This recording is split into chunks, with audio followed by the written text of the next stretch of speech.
Shalom, selamat pagi Bapak Ibu Saudara yang terkasih dalam Tuhan Yesus Kristus. Bersyukur Allah dengan kasih-Nya yang besar menyatukan kita untuk beribadah bersama pada pagi hari ini. Kami menyambut Bapak Ibu Saudara yang pertama kali bergabung bersama dengan kami dimanapun Bapak Ibu Saudara berada. Selamat beribadah, Tuhan Yesus memberkati.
Shalom, selamat pagi jemaat yang dikasih dalam Tuhan Yesus Kristus. Bersyukurlah karena Allah pagi hari ini dengan kasih-Nya, dengan kuasa-Nya, dengan kekudusan-Nya, mengundang kita bersama untuk masuk ke dalam pelataran-Nya yang kudus, untuk menyembah dan meninggikan-Nya. Mari Bapak Ibu Saudara, saya mengundang kita bersama untuk bangkit berdiri. Ambillah waktu berdiam diri di dalam hadirat-Nya yang maha kudus.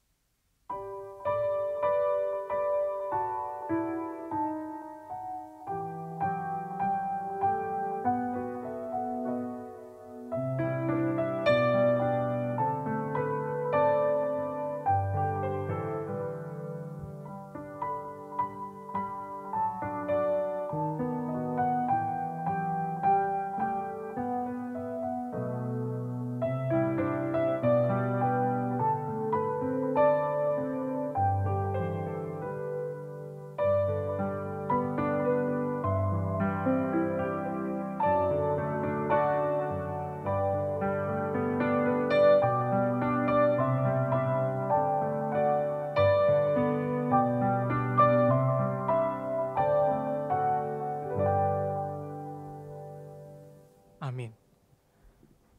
Pertolongan kita adalah dalam nama Tuhan yang menciptakan langit dan bumi. Turunlah atas kita sekalian damai sejahtera dari Allah Bapa, Allah Putra, dan Allah Roh Kudus. Amin.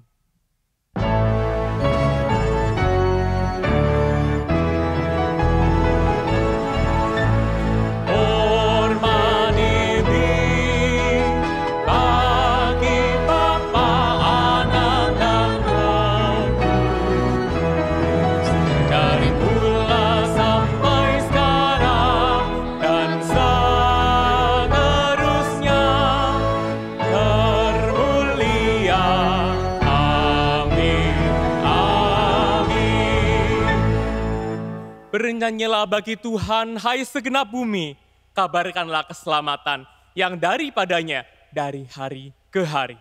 Ceritakanlah kemuliaannya di antara bangsa-bangsa, dan perbuatan-perbuatannya yang ajaib di antara segala suku bangsa. Sebab besar Tuhan dan terpuji sangat, dan lebih dahsyat Ia daripada segala Allah. Amin. Tinggikanlah Tuhan Allah kita, Sebab besar Tuhan dan terpuji sangat. Dan lebih besar, lebih dahsyat Ia daripada segala Allah. Mari kita puji Allah kita. He is exalted.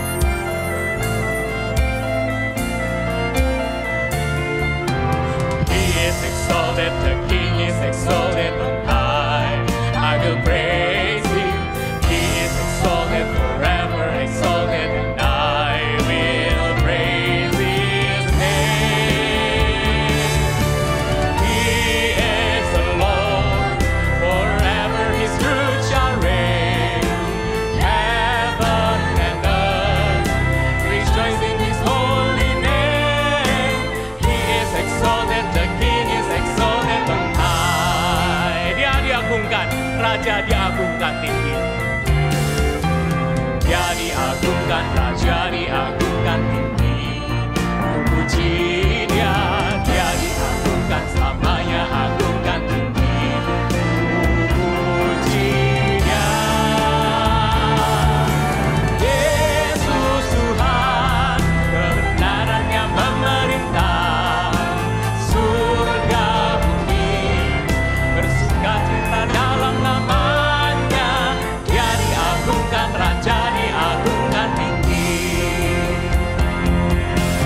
Yesus Tuhan, kebenarannya memerintah. Surga bumi bersukacita dalam namanya. Dia diagungkan, Raja diagungkan tinggi. He is the Lord. He is the Lord. Forever His truth shall reign. Heaven and earth rejoice in His holy name. He is exalted, the King is exalted on high. He is exalted. He is exalted, the King is exalted on high. He is exalted, the King is exalted on high. Mari kita berdoa. Bapa dalam surga, kami hari ini bersyukur kami boleh datang ke hadirat-Mu yang kudus. Bapa, di tengah kami kagum dan hormat akan kekudusan-Mu, kami menyadari betapa tidak layaknya kami. Betapa hati kami penuh dengan dosa. Betapa hidup kami, perkataan kami penuh dengan dosa. Seperti orang yang jatuh ke dalam lumpur dosa. Bapa, kami sungguh tidak layak. Bapa, di tengah ketidaklayakan kami mengingat, kami melihat kuasa-Mu yang begitu besar, yang mengeluarkan kami dari lumpur dosa itu, melalui karya Yesus Kristus di kayu salib. Terima kasih untuk anugerah yang begitu besar yang boleh kami terima. Izinkanlah hari ini kami mensyukurinya dan merayakannya, melalui pujian kami, melalui firman-Mu. Terima kasih Tuhan, ini doa kami. Hanya dalam nama Tuhan Yesus kami berdoa mengucap syukur. Amin. Demikian berita anugerah buat setiap kita. Terpujilah Allah dan Bapa Tuhan kita Yesus Kristus, yang karena rahmat-Nya yang besar telah melahirkan kita kembali oleh kebangkitan Yesus Kristus dari antara orang mati kepada suatu hidup yang penuh pengharapan. Bapak Ibu Saudara dipersilakan untuk kembali duduk. Bagi kita semua yang telah menerima pengampunan dari Allah, dengan rasa syukur mari kita puji Dia. Mari kita tinggikan Dia Allah kita. Bernyanyilah dan bersoraklah baginya. Yesus kita, penyelamat kita.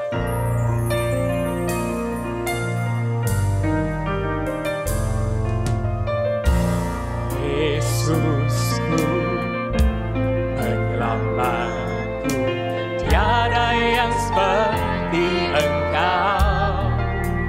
Setiap hari ku memuji keajaiban kasih-Mu. Pelindung,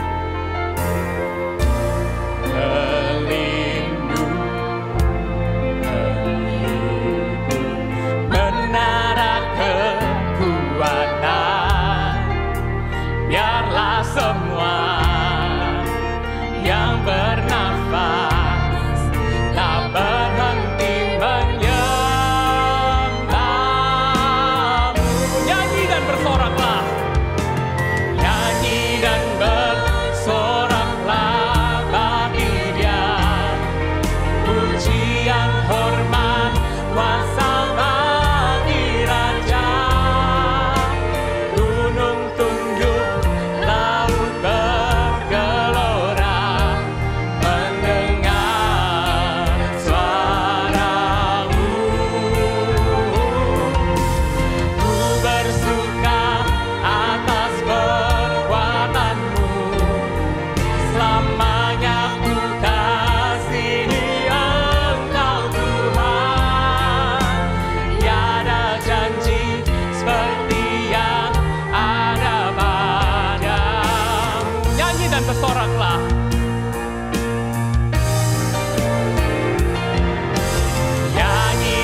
segala kemuliaan hanya bagi-Mu Tuhan.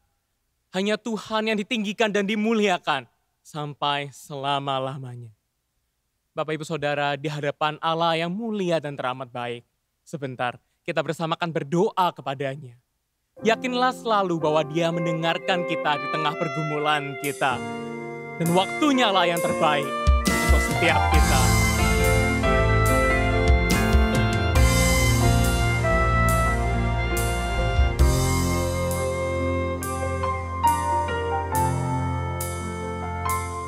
Bila Kau izinkan sesuatu terjadi, ku percaya semua untuk kebaikanku. Bila nanti telah tiba waktu, ku percaya kuasa-Mu memulihkan hidupku. Waktu Tuhan pasti yang terbaik, walau kadang tak mudah dimengerti. Lewati cobaan, ku tetap percaya waktu Tuhan pasti yang terbaik. Semua untuk kebaikan kami. Penyertaan-Mu sungguh nyata.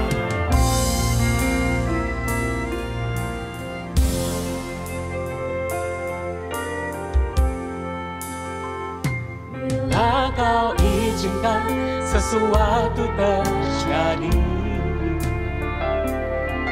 ku percaya semua untuk kebaikanku. Bila nanti telah tiba waktu, ku percaya kuasa-Mu memulihkan hidupku. Waktu Tuhan pasti yang terbaik, walau kadang tak mudah dimengerti. Lewati cobaan, ku tetap percaya waktu Tuhan pasti yang terbaik.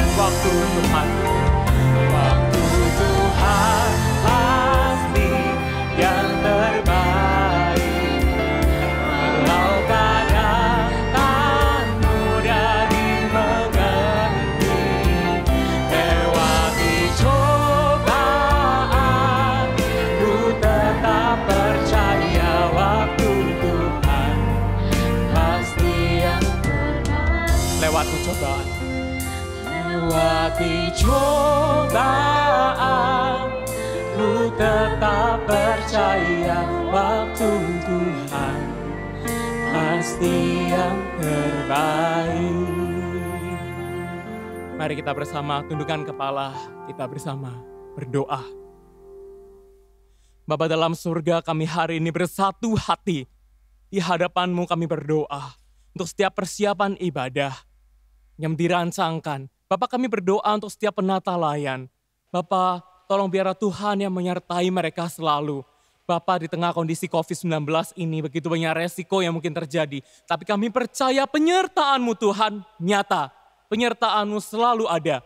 Menyertai setiap penata layan beserta keluarganya. Kami berdoa juga khususnya tim multimedia yang selalu menyempatkan waktunya untuk mengedit video, untuk taking rekaman dan sebagainya. Kami Tuhan berdoa kiranya Kau yang anugerahkan kesehatan dan semangat kepada mereka.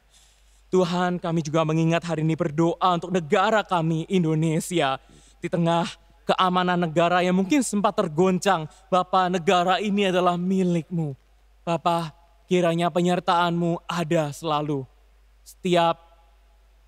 Setiap Polri, semua polisi, semua Tuhan Engkau yang sertai dan beri hikmat.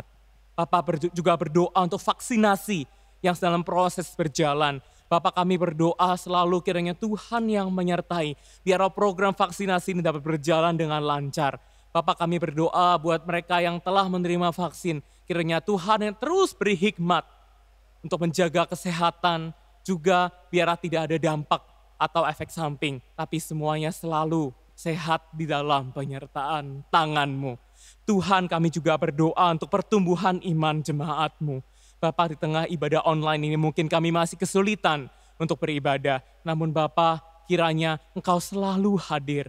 Karena kehadiran-Mu itulah yang kami cari, itulah yang kami nantikan. Terima kasih Tuhan, biarlah iman kami selalu bertumbuh, semakin mencintai Engkau, semakin bertumbuh serupa dengan Yesus Kristus. Terima kasih Tuhan, kami membawa seluruh doa dan permohonan kami sesuai dengan doa yang pernah diajarkan Tuhan Yesus. Bapa kami yang di surga, dikuduskanlah nama-Mu, datanglah kerajaan-Mu, jadilah kehendak-Mu di bumi seperti di surga. Berikanlah kami hari ini makanan kami yang secukupnya, dan ampunilah kami akan kesalahan kami, seperti kami juga mengampuni orang yang bersalah kepada kami. Dan janganlah membawa kami ke dalam pencobaan, tetapi lepaskanlah kami daripada yang jahat. Karena Engkaulah yang mempunyai kerajaan dan kuasa dan kemuliaan sampai selama-lamanya. Amin. Bapak, Ibu, Saudara, mari saya mengundang kita bersama untuk berdiri. Mari kita mengucapkan pengakuan iman kita, pengakuan iman rasuli yang berbunyi demikian. Aku percaya kepada Allah, Bapa yang Maha Kuasa, Khalik langit dan bumi, dan kepada Yesus Kristus anaknya yang tunggal Tuhan kita, yang dikandung dari Roh Kudus, lahir dari anak darah Maria, yang menderita sengsara di bawah pemerintahan Pontius Pilatus, disalibkan, mati dan dikuburkan, turun ke dalam kerajaan maut. Pada hari yang ketiga, bangkit pula dari antara orang mati, naik ke surga, duduk sebelah kanan Allah, Bapa yang Maha Kuasa, dan dari sana Ia akan datang untuk menghakimi orang yang hidup dan yang mati. Aku percaya pada Roh Kudus, gereja yang kudus dan am, persekutuan orang kudus, pengampunan dosa, kebangkitan tubuh, dan hidup yang kekal. Amin. Bapak, Ibu, Saudara, dipersilakan untuk kembali duduk.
Selalu bersama.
Dalam kehidupan kekristenan kita, tidak mungkin Bapak Ibu Saudara kita bisa bertumbuh di dalam Tuhan tanpa firman-Nya yang memenuhi hidup kita, memenuhi hati kita dan mengubahnya.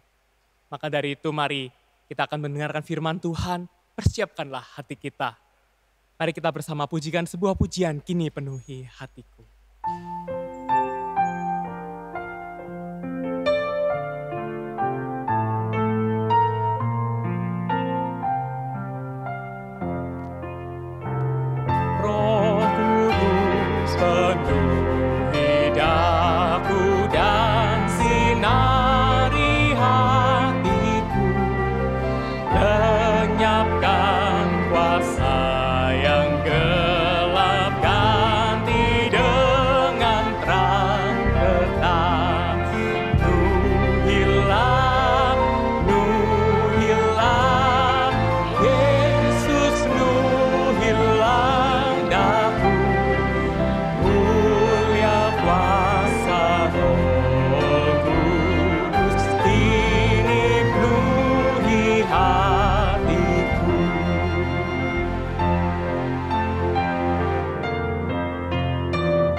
Yang dahaga, kita merindukan Tuhan. Bagai rusa yang dahaga, ku rindukan Ramaku. Mohon sumber air hidup terpancar di hatiku.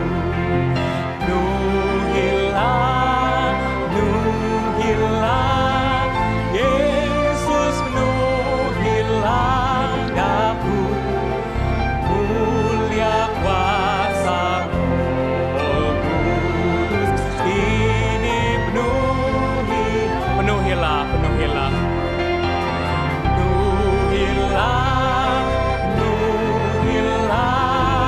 Yesus penuhilah daku, mulia kuasa Roh Kudus, ini penuhi hatiku. Shalom jemaat Gloria yang dikasihi Tuhan, dan juga kepada siapa saja yang sedang menyaksikan ibadah online pagi hari ini. Kita bersyukur kepada Tuhan bahwa sampai hari ini kita semua masih dijaga, dipelihara oleh kasih karunia Tuhan. Minggu lalu kita sudah mendengar khotbah tentang bagaimana kita sebagai seorang berdosa sekarang telah dibebaskan dari perbudakan dan menjadi anak. Hari ini kita akan melanjutkan pembahasan dengan tema yang agak terkait juga, yaitu tentang mematikan yang duniawi. Mari sebelum kita membaca dan merenungkan firman Tuhan, kita berdoa bersama-sama. Terima kasih Tuhan atas pemeliharaan-Mu bagi kami semua sampai pada hari ini. Di tengah-tengah kondisi yang sulit, di tengah-tengah ancaman sakit penyakit, kami tetap dipelihara oleh Tuhan. Dan hari ini kami tetap bisa beribadah bersama-sama, meskipun kami tidak bisa hadir di rumah Tuhan. Tapi kami percaya, bahkan di rumah kami sendiri pun, Tuhan tetap berkenan hadir, memberkati dan menyapa kami. Oleh karena itu, berkatilah Tuhan pemberitaan firman-Mu, berkati setiap kami yang mempelajarinya. Di dalam nama Tuhan Yesus kami berdoa, amin. Jemaat sekalian, mari kita membaca dari surat Kolose pasal yang ketiga. Surat Kolose pasal yang ketiga, ayat yang ke-5 sampai ayat yang ke-11. Nanti kita renungkan bagian ini dengan tema mematikan yang duniawi. Kolose pasal 3 ayat 5 dan seterusnya. Karena itu matikanlah dalam dirimu segala sesuatu yang duniawi, yaitu percabulan, kenajisan, hawa nafsu, nafsu jahat, dan juga keserakahan yang sama dengan penyembahan berhala. Semua itu mendatangkan murka Allah atas orang-orang durhaka. Dahulu kamu juga melakukan hal-hal itu ketika kamu hidup di dalamnya. Tetapi sekarang buanglah semuanya itu, yaitu marah, geram, kejahatan, fitnah, dan kata-kata kotor yang keluar dari mulutmu.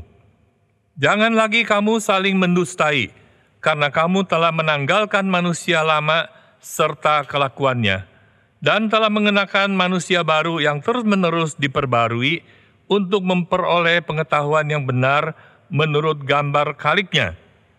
Dalam hal ini, tiada lagi orang Yunani atau orang Yahudi, orang bersunat atau orang tidak bersunat, orang barbar atau orang Skit, budak atau orang merdeka. Tetapi Kristus adalah semua dan di dalam segala sesuatu. Sampai di situ pembacaan firman. Berbahagialah kita yang mendengarkan firman Tuhan, merenungkan, menyimpan bahkan melakukannya di dalam kehidupan keseharian kita. Teman sekalian, beberapa tahun yang lalu saya mendapat kesempatan untuk pergi dengan Pendeta Kango dan beberapa dua rekan yang lain ke Hong Kong, mengikuti satu acara simposium misi. Dan di situ kami berkenalan dengan seorang anak Tuhan yang visioner, yaitu Peter Trin. Kemudian Peter Trin bercerita, suatu kali dia pergi ke satu tempat di Hong Kong yang namanya The Peak. Ini adalah semacam puncaknya Hong Kong, adanya di puncak gunung. Ini satu daerah yang dikenal sebagai daerah tempat tinggal orang-orang paling kaya di Hong Kong. Tempat yang mahal sekali. Dan di puncaknya itu ada satu lahan di mana di sana ada banyak restoran, ada toko-toko, ada yang berjualan souvenir dan sebagainya, tempat pariwisata. Nah, Peter Trin sampai di tempat itu, dan dia berjumpa dengan seorang ibu. Ibu ini orang Kristen, saudara-saudara. Dan dia bercerita kepada Peter Trin bahwa dia sedang memikirkan untuk menambah investasi di sana. Ibu ini usianya sudah lebih dari 80, dan dia sudah memiliki beberapa outlet di sana. Saudara, saya nggak tahu persisnya berapa harga tanah di tempat itu. Tapi kalau dikatakan seandainya satu hari saya tahu tanah di sana harganya itu di atas 500 juta per 1 meter persegi, saya tidak akan heran. Karena memang tanah di sana mahal sekali. Nah, ibu ini sudah punya sekian banyak tempat di sana. Dan dia berkata dia sedang memikirkan untuk investasi lagi di sana. Saudara, kalau mendengar cerita seperti ini, saya menduga barangkali di antara kita ada banyak yang berpikir, wow, hebat sekali. Ini Oma umur sudah 80 lebih tapi masih energik, masih penuh vitalitas hidup, masih giat bekerja, masih produktif. Di usia yang setinggi itu dia masih bisa berbisnis, menghasilkan banyak uang. Banyak orang mungkin merasa kagum, ciayo, ciayo. Tapi Peter Trin mengatakan sesuatu yang lain. Dia memberikan komentar tentang ibu ini dengan nada yang sedih. Dia bilang, Eman, sayang sekali. Ibu ini satu kaki sudah injak ke surga. Tetapi satu kaki lagi masih terus injak di Hong Kong. Maksudnya adalah di usia yang sudah selanjut itu, untuk apa masih memikirkan investasi? Ibu ini pasti punya uang ratusan miliar, bahkan mungkin triliun uang Indonesia. Tetapi dia masih tetap memikirkan untuk investasi, mau cari cuan lebih banyak lagi. Di mata Peter Trin ini adalah satu kesedihan. Kenapa tidak memikirkan sesuatu yang lebih bernilai? Kenapa masih terus memikirkan cari uang di usia yang sudah sebanyak itu? Nah, saudara-saudara, sebenarnya sadar atau tidak kita sadari, kita ini kan semua manusia yang terlahir dengan membawa benih dosa. Kita dilahirkan di dunia yang cemar dosa, di lingkungan orang-orang yang berdosa. Kita dibesarkan, disekolahkan, kita bergaul, berteman dengan siapa saja, termasuk orang-orang di keluarga kita, adalah orang-orang yang cemar dosa atau yang pernah cemar dosa. Setiap kita, saudara-saudara, dilahirkan, dibesarkan di dalam proses yang seperti itu. Dan pelan-pelan di dalam kondisi seperti itulah terjadi ikatan-ikatan antara kita dengan orang-orang lain, dengan tempat-tempat tertentu, dengan teman, dengan pekerjaan, dengan apa yang kita punya. Terjadi ikatan, saudara-saudara. Dan ikatan itu kuat. Ikatan itu kuat. Ketika kita sudah menjadi dewasa, kita berjuang, kita bekerja. Karena kita ada kebutuhan hidup. Awalnya kita berjuang untuk memenuhi kebutuhan dasar kehidupan. Dan sebenarnya kebutuhan dasar itu tidak terlalu banyak. Tetapi dunia tidak menawarkan cuma kebutuhan dasar kita. Dunia menyiapkan, menyediakan, menawarkan fasilitas-fasilitas kehidupan yang jauh daripada melebihi apa yang kita butuhkan sebagai kebutuhan dasar. Dan itu jauh lebih menarik, jauh lebih menggoda kita untuk kita miliki, kita nikmati. Maka terjadilah saudara-saudara orang bekerja bukan hanya untuk mendapatkan kebutuhan dasarnya, tetapi juga untuk menikmati fasilitas-fasilitas hidup lainnya. Karena sesungguhnya saudara-saudara, fasilitas-fasilitas lain itu, meskipun itu tidak berkenaan langsung dengan kebutuhan dasar kita, tapi itu justru lebih memberikan kepuasan kepada kebutuhan ego kita. Si aku yang tidak pernah bisa puas hanya dengan perut yang kenyang. Si aku itu yang lebih punya banyak kebutuhan. Dan itu terpuaskan oleh apa yang dunia tawarkan. Belum lagi kalau bicara tentang falsafah dunia. Kita ini hidup hanya satu kali. Nikmatilah hidup yang satu kali ini. Puaskanlah hidupmu. Toh kita hidup hanya satu kali. Saudara, falsafah seperti begini sangat cocok dengan kedagingan kita. Sangat cocok dengan kebutuhan si aku. Tetapi nampaknya saudara-saudara mengejar kepuasan seperti itu tidak mendatangkan kebahagiaan yang sejati bagi jiwa kita. Kemudian orang-orang tertentu yang lebih berhikmat, yang lebih serius memikirkan kehidupan ini, mereka mencari jawaban. Kenapa?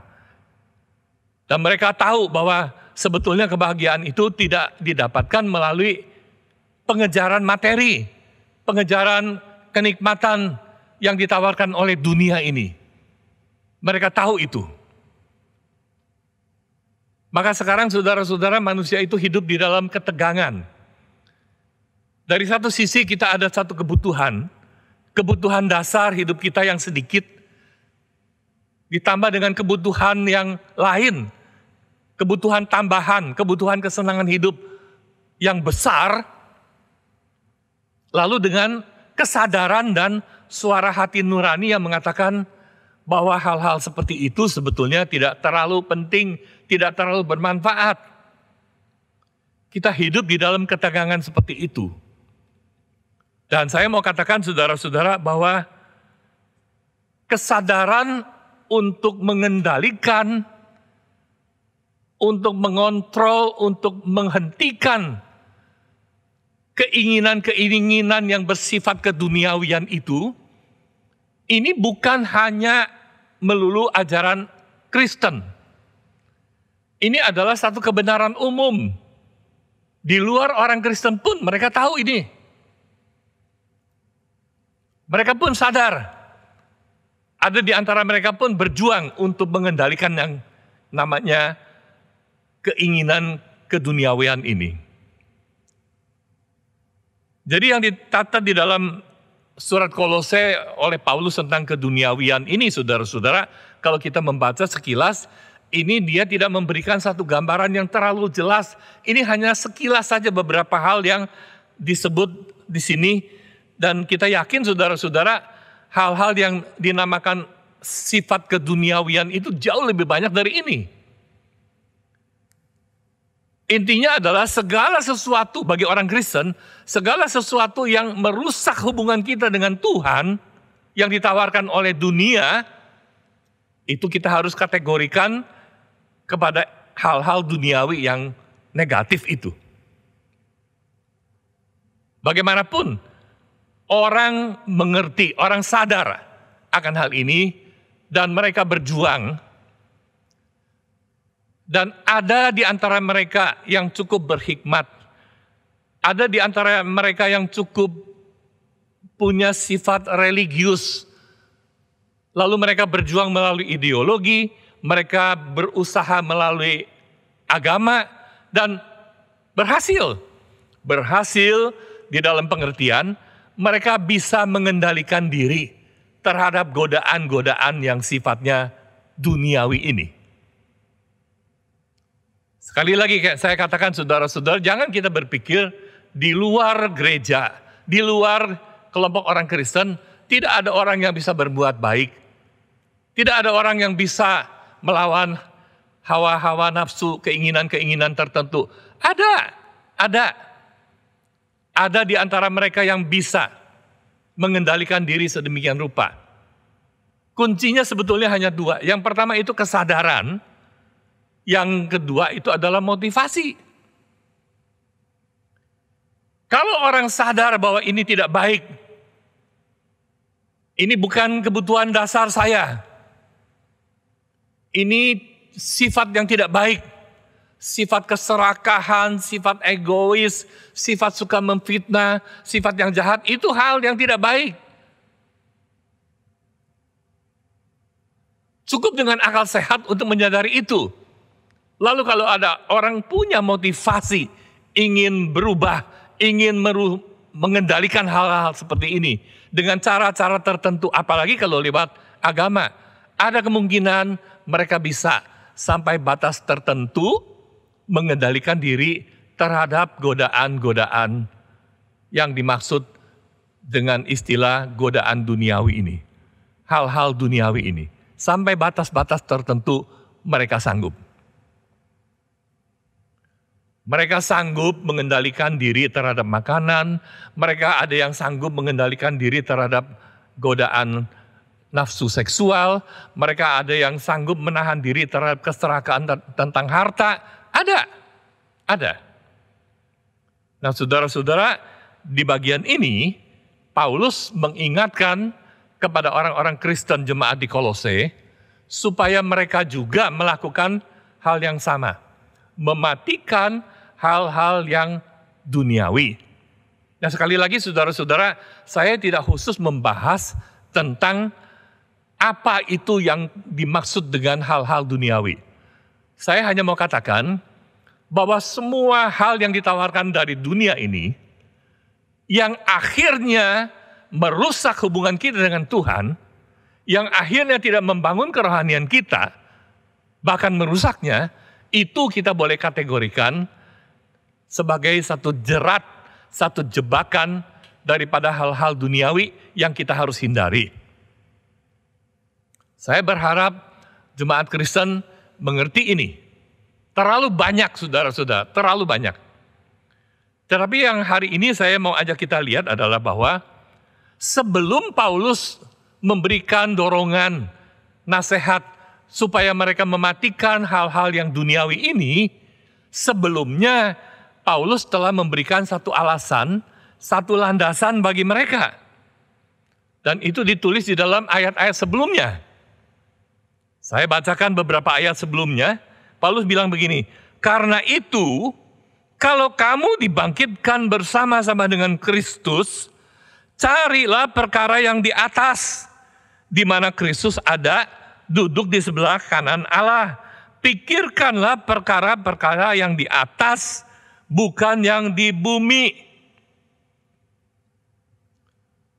Paulus bilang, kalau kamu telah dibangkitkan bersama-sama dengan Kristus, yang kebangkitannya kita rayakan beberapa minggu lalu, 2 minggu yang lalu itu, kalau betul kamu percaya Kristus telah bangkit, telah mengalahkan kematian, dan kita semua adalah orang-orang yang telah ditebus oleh Kristus, kita adalah orang-orang yang sudah mengalami anugerah keselamatan itu.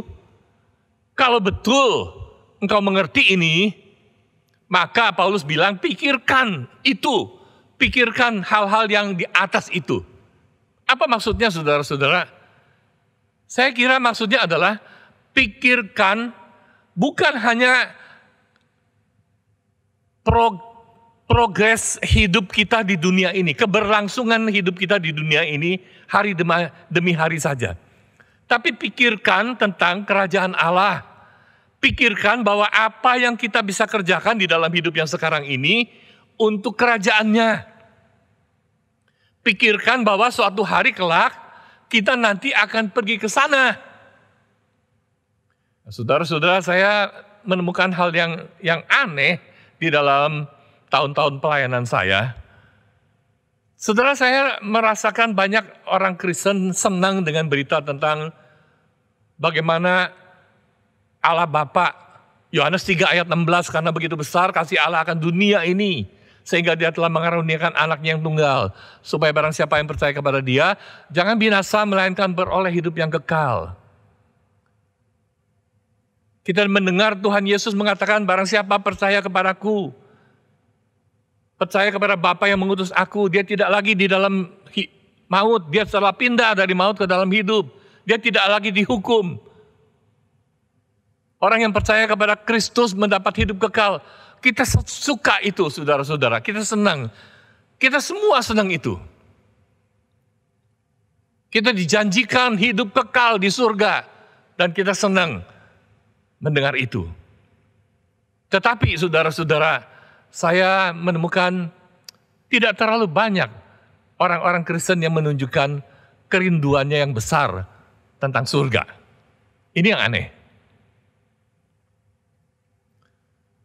Saudara bayangkan begini ya, ada seseorang yang memberi sebuah tanah, lalu dia memanggil seorang arsitek untuk membuat gambar desain tentang rumah. Dia kasih tahu keinginannya, lalu oleh arsitek itu digambarkan satu rancangan rumah yang begitu indah, begitu ideal. Dan dia senang sekali. Dia puas sekali dengan gambar ini, lalu dia panggil kontraktor untuk membangun rumah ini. Dia sediakan sejumlah besar uang untuk membangun, tetapi kemudian dia bilang begini sama si pemborongnya. Dia bilang, begini, kamu bangun pelan-pelan aja ya. Terserah kamu selesaikan kapan. Gak usah buru-buru. Mau tahun depan gak apa-apa, mau 3 tahun lagi gak apa-apa, mau 10 tahun lagi juga boleh. Ya pokoknya kamu kerjakan pelan-pelan dengan baik begitu. Saudara, adakah orang yang seperti itu? Adakah orang yang sedang membangun sebuah rumah yang baru, tidak ingin rumah itu cepat selesai supaya dia bisa tinggal ke situ? supaya dia bisa pindah tinggal di rumah yang baru itu.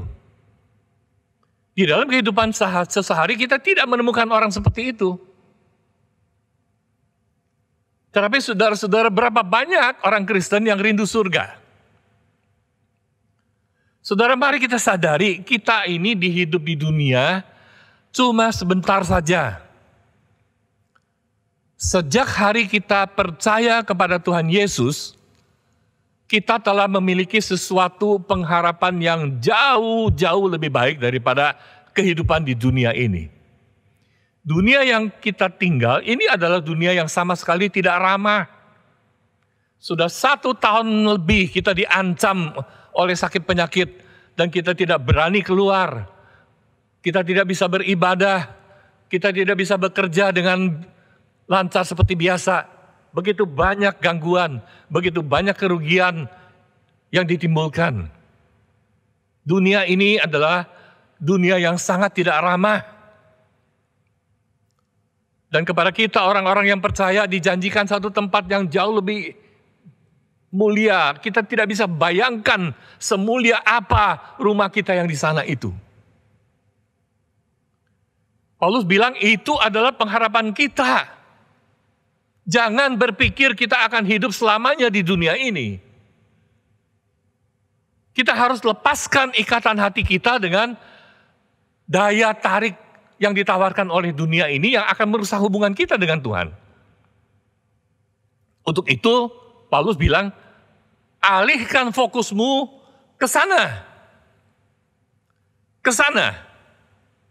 Pakai sisa waktu hidupmu untuk kerjakan sesuatu yang berkaitan dengan kerajaan Allah itu. Dan arahkan hati pengharapan kita ke sana, bahwa kita ini sekarang sedang ke sana. Kita tidak akan tinggal selamanya di dunia ini. Ada satu lagu mengatakan, pandanglah pada Yesus, pandanglah wajahnya mulia. Isi dunia menjadi suram oleh sinar kemuliaannya. Pada waktu fokus kita adalah ke sana, kerinduan berjumpa dengan Tuhan, saudara, saya percaya pelan-pelan ikatan hati kita dengan dunia ini akan lepas. Kita akan menjadi orang yang tidak terlalu terikat dengan hal-hal yang duniawi. Selagi kita hidup, selagi kita memang bisa menikmati, kita nikmati. Tetapi hati kita jangan sampai terikat. Jangan sampai saudara-saudara kita mengikatkan diri kita, hati kita, pikiran kita dengan dunia ini sedemikian rupa sampai-sampai kita lupa bahwa pengharapan kita yang terbesar adalah ke sana. Ingat Paulus pernah bilang kepada jemaat di Korintus, jikalau kamu hanya di dalam hidup ini saja menaruh pengharapan kepada Kristus, maka kamu adalah orang-orang yang paling malang dari antara semua orang-orang yang lain. Orang-orang lain rindu pengen ke sana, mereka tidak bisa ke sana. Mereka memuaskan kebutuhannya, kebutuhan jiwa yang kosong itu dengan hal-hal yang duniawi. Kenapa orang Kristen yang sudah percaya dan sudah pegang pengharapan janji hidup kekal itu, masih juga berharap Kristus hanya di dalam hidup ini saja?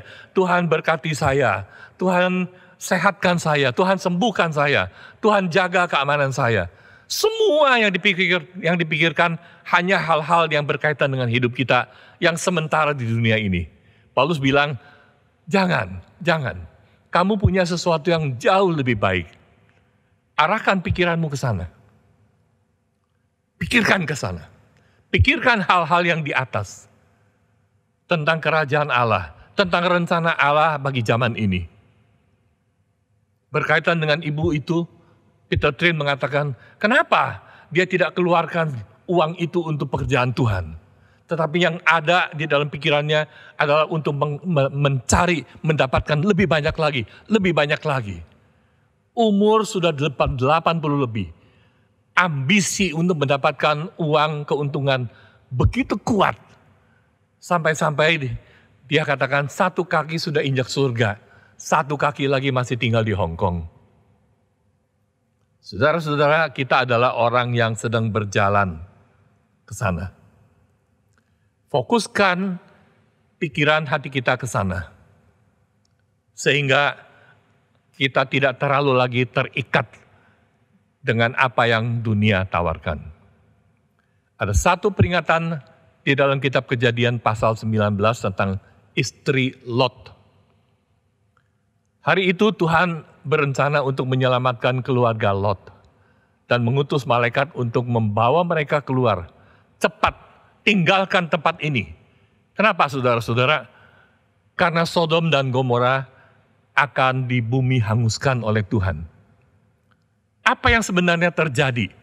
Menurut para ahli Alkitab, sangat besar yang terjadi itu adalah ada satu goncangan gempa yang begitu kuatnya. Kota Sodom dan Gomora itu adalah satu bagian dari Laut Mati yang kemudian menjadi amblas karena guncangan yang hebat itu. Nah saudara-saudara, Lot diselamatkan daripada bencana ini.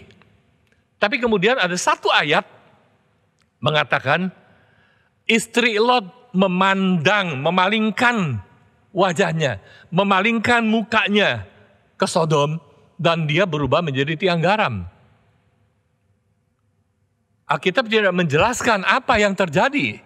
Apakah betul dia menoleh, tiba-tiba lalu dia berubah jadi tiang garam?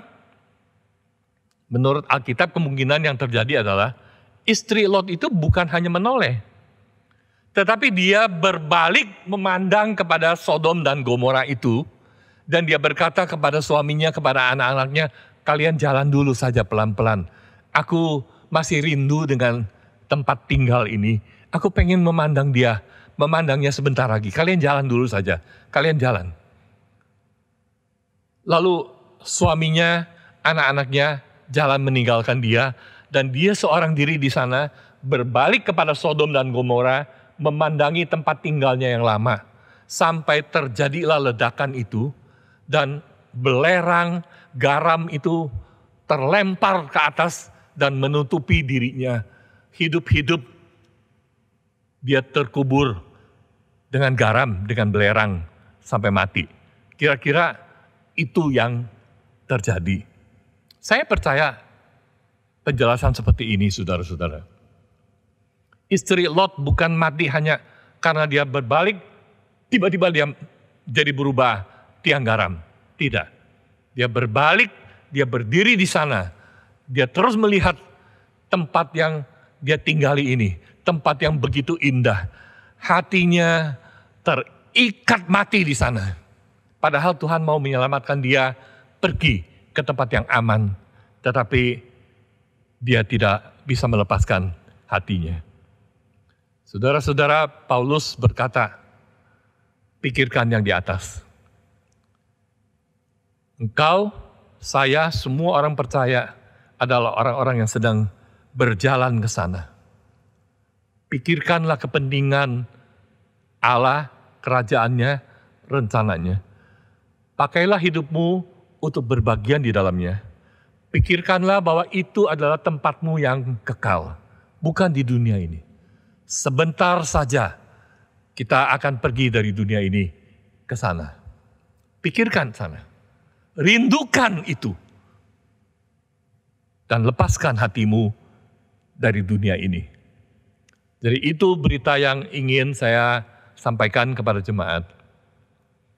Kita adalah orang-orang yang sedang pergi meraih janji hidup kekal. Tempat kita bukan di sini, tetapi di sana.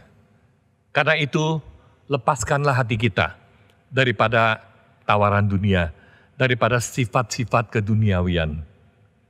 Fokus ke sana, maka dunia ini menjadi tidak berarti, menjadi tidak terlalu bernilai, menjadi lebih mudah untuk kita lepaskan. Tuhan memberkati kita sekalian. Mari kita tunduk kepala, kita berdoa. Ya Tuhan, ingatkan kami selalu bahwa kami adalah orang-orang yang sudah ditebus oleh darah Kristus. Kristus sudah mati bagi kami, Dan Kristus sudah bangkit menjamin semua janji yang Tuhan pernah katakan itu akan menjadi pasti pada saatnya. Hidup kekal adalah pasti bagi setiap orang percaya. Rumah Bapa adalah pasti bagi kami semua yang percaya. Ingatkan kami Tuhan bahwa kami hidup di dunia hanya sebentar saja. Setiap kami harus pergi dari dunia ini. Dan biarlah kesadaran itu membawa fokus hidup kami ke sana, terarah kepada Tuhan, terarah kepada hidup kekal, terarah kepada kerajaan Allah dan rencananya. Supaya kalau kami masih ada sisa hidup, kami boleh pakai itu untuk berbagian, untuk ikut mengerjakan rencana Allah. Dan kalau kami pergi dari dunia ini, kami tahu kami pergi kemana. Biarlah dengan demikian hati kami terlepas daripada godaan jerat dunia ini. Selagi kami hidup, kami menikmati hidup. Tapi hati kami, pikiran kami arahkan kepada hidup kami yang kekal, kemuliaan yang selama-lamanya itu. Biarlah dengan demikian kami boleh menjadi anak-anak Tuhan yang tidak lagi diperhamba oleh apapun, tetapi kami adalah anak-anak Tuhan yang sedang berjalan menuju rumah Bapa yang kekal. Berkati kami sepanjang hidup kami ini Tuhan. Di dalam nama Tuhan Yesus, kami sudah berdoa. Amin. Selamat pagi, jemaat yang saya kasihi dalam Tuhan Yesus Kristus. Salam sejahtera untuk kita sekalian. Sebagaimana yang telah kita ketahui, bahwa pada hari Minggu tanggal 4 April 2021 telah terjadi bencana alam berupa angin kencang, banjir bandang, dan tanah longsor yang menerpa Provinsi Nusa Tenggara Timur atau NTT. Dari informasi yang dapat kita dengar di TV atau baca di koran atau media elektronik sampai saat ini, korban bencana alam dan kerugian material sangat masif atau besar sekali. Korban yang meninggal dunia telah mencapai lebih dari 100 orang, yang hilang lebih dari 70 orang, dan yang mengungsi lebih dari 13.000 jiwa. Rumah yang rusak berat hampir mencapai 2.000 dan puluhan fasilitas umum rusak. Sekolah Kasih Karunia yang berlokasi di Kota Kupang yang saat ini dilayani oleh penginjil Hartono dan penginjil Esther Limin, tidak ada korban jiwa. Tapi ada beberapa bagian bangunan yang rusak tertimpa pohon. Sebagai wujud kepedulian kita kepada saudara-saudara kita yang tertimpa musibah di NTT, GKA Gloria akan mengumpulkan persembahan untuk membantu mereka. Jemaat yang ingin mengambil bagian dapat memberi persembahan melalui rekening gereja masing-masing mulai minggu ini sampai minggu depan. Persembahan perlu diberi catatan bantuan bencana alam NTT. Jemaat dapat juga membawa persembahan ke gereja dan memasukkannya ke dalam kotak persembahan di TU masing-masing. Demikian himbauan dari kami, semoga Tuhan memberkati kita sekalian. Amin. Sebentar kita akan memberikan persembahan. Bapak Ibu Saudara, persembahkanlah yang terbaik. Sebagai respon syukur kita akan anugerah Tuhan yang teramat besar. Bapak Ibu Saudara, kita dapat memberikan persembahan dengan cara scan QRIS atau transfer ke rekening gereja masing-masing.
Mari kita bersama memuji Tuhan kita. Tuhan, pakailah hidup ini, seluruh roh dan jiwaku milik.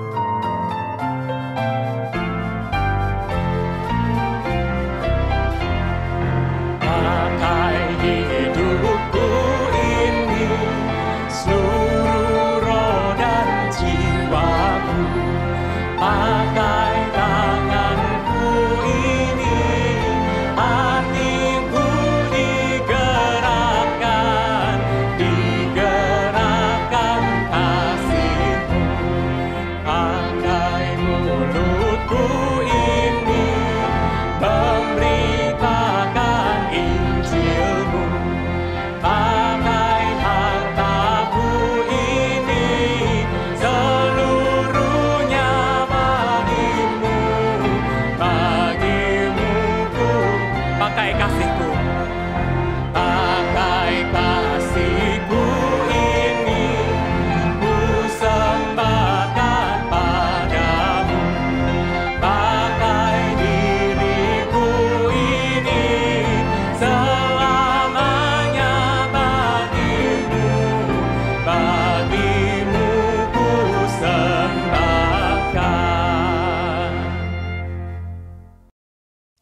Bapak, Ibu, Saudara sekalian, mari bersama-sama kita mau bangkit berdiri dan kita mau menyerahkan persembahan kita ini ke dalam tangan Tuhan. Mari kita berdoa. Tuhan, setiap kami datang ke hadirat-Mu ya Tuhan, dan kami mau mengembalikan apa yang menjadi hak-Mu ya Tuhan. Kami mau memberikan persembahan ini sebagai ucapan syukur kami atas segala berkat yang telah Engkau berikan, bahkan diri-Mu sendiri yang telah Engkau berikan menjadi ganti kami, sehingga kami boleh diselamatkan ya Tuhan. Terima kasih ya Tuhan. Dan ajarlah kami bukan cuma memberikan uang, bukan cuma memberikan materi ya Tuhan, tapi boleh memberikan setiap diri kami, hidup kami hanya kepada-Mu saja ya Tuhan.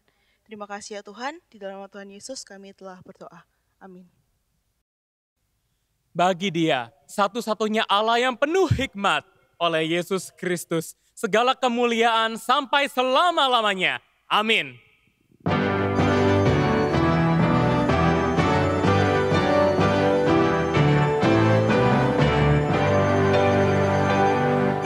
Puji Allah Bapa Putra, puji Allah Roh Kudus, ketiganya yang esa. Pohon selamat sumber berkah.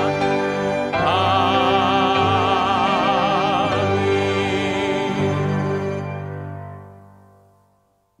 Bapak, Ibu, dan saudara-saudara sekalian, kita akan mengakhiri ibadah kita pada pagi hari ini. Mari kita bersama-sama mengarahkan hati dan pikiran kita kepada Tuhan untuk kita menerima berkat-Nya. Tuhan memberkati engkau dan melindungi engkau. Tuhan menyinari engkau dengan wajah-Nya dan memberi engkau kasih karunia. Tuhan menghadapkan wajah-Nya kepadamu dan memberi engkau damai sejahtera. Mulai hari ini hingga kedatangan Tuhan Yesus yang kedua kalinya. Dan dimanapun saudara berada, boleh menjadi saksi-saksi bagi Tuhan, hidup memuliakan Tuhan sampai selama-lamanya. Amin.